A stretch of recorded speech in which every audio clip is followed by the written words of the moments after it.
আমরা হুঁশিয়ারি করে বলবো, অতিরঞ্জিত করার চেষ্টা যদি আপনারা করেন একদম 15 সেকেন্ডে ফিনিশ করে দিব। খান তালাত মাহমুদ রাফি।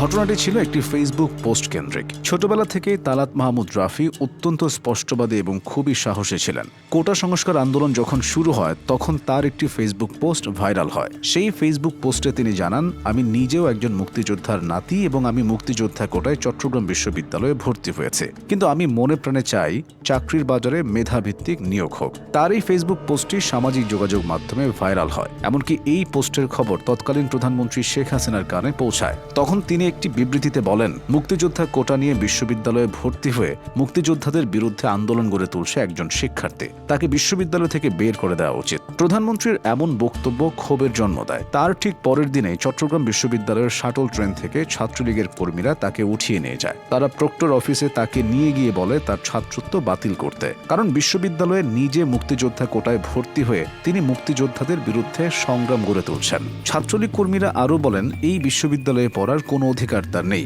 এই ঘটনায় উত্তাল হয়ে ওঠে চট্টগ্রাম বিশ্ববিদ্যালয়ের আন্দোলনরত শিক্ষার্থীরা। তাদের আন্দোলনের চাপে পড়ে এই ছাত্রলীগ কর্মীরা পিছিয়ে পড়ে। পরবর্তীতে তারা তালাত মাহমুদকে মেরে ফেলার হুমকি দেয়। যখন কোটা আন্দোলন দাবানলের মতো ছড়িয়ে পড়ে তখন সক্রিয় ভূমিকা পালন করেন এই তালাত মাহমুদ। তিনি প্রথম বলেছিলেন, এই সরকারকে আমরা চাই না, শেখ হাসিনার সাথে কোনো আপোষ কখনোই চলবে না। পুরো চট্টগ্রামকে তিনি একা এগিয়ে নিয়ে যান। ঢাকায় অন্যান্য 6 সমন্বয়ক ডিবি হেফাজতে বন্দী অবস্থায় ছিল, তখনও তিনি তার আন্দোলন চালিয়ে গেছেন। তার একের পর এক ফেসবুক পোস্ট আন্দোলনকে অনেক বেগবান করেছে। যখন ইন্টারনেট সেবা বন্ধ হয়ে যায় তখনও তিনি এই স্বৈরশাসকের অন্যায় অত্যাচারের ভিডিও ধারণ করেন এবং পরবর্তীতে ইন্টারনেট সেবা চালু হলে সারা দেশে ছড়িয়ে দেন। কোনো কিছুই তার সাহসিকতাকে থামিয়ে রাখতে পারেনি। বৈষম্য বিরোধী এই ছাত্র আন্দোলনে তিনি অত্যন্ত গুরুত্বপূর্ণ ভূমিকা পালন করেন। 2024 সালের 15 জুলাই তার মৃত্যুর খবর সামাজিক যোগাযোগ মাধ্যমে ছড়িয়ে পড়ে। পরবর্তীতে ফেসবুক পোস্টের মাধ্যমে তিনি জানান তিনি সুস্থ আছেন এবং ভালো আছেন। এদিকে উল্লেখযোগ্য বিষয়, তালাত মাহমুদ রাফির দাদা একজন মুক্তিযোদ্ধা ছিলেন।